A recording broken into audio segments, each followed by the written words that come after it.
Syempre, ang sarap. Kasi natikman ko na yan, guys.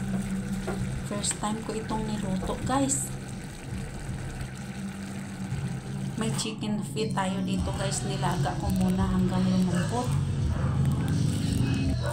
Matagal ko na niyang pinalambot, guys. Nagisa na tayo ng ating garlic mince, onion mince, saka ginger. Yung ating mga aromatics, guys. Ito natin isa sa ating kastayon.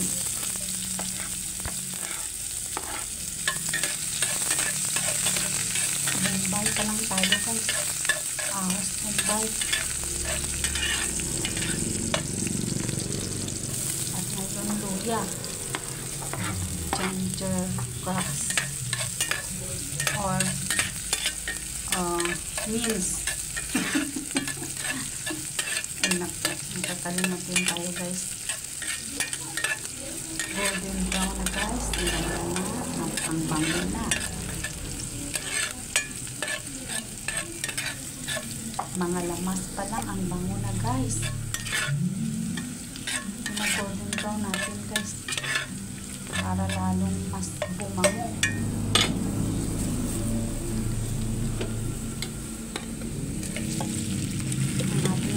Ilagay na natin yung paa ng manok, guys, na nilaga natin. Malambot din yan, guys.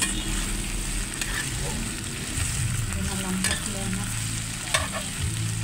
Nilaga ko, guys, at kinuha yung mga imperfections para malinis at masarap, mabango. Ito ko lang dito. Parang ayaw ko itong paa ng manok, guys. Pero nag-try ako ngayon kasi sagana yan sa collagen. Sabi nila, naglagay ako ng soy sauce. At saka oyster sauce.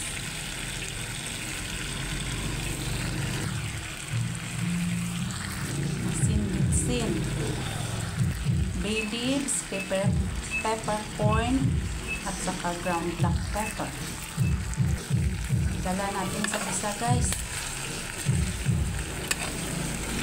Isa natin. Parang lumilipat na, guys.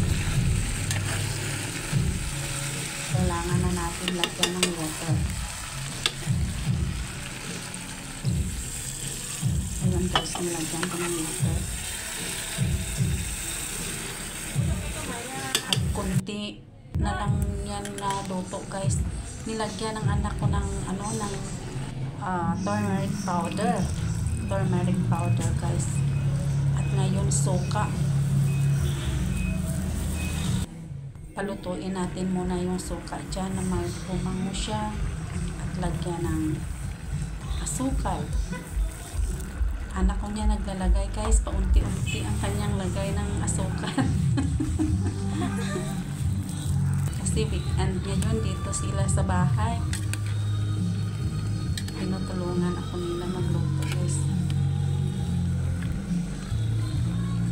And guys, mix together lang natin na mag-combine yung mga flavors.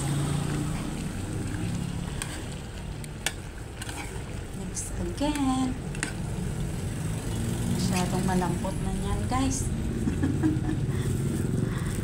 Para hindi mahirap magkain tayo.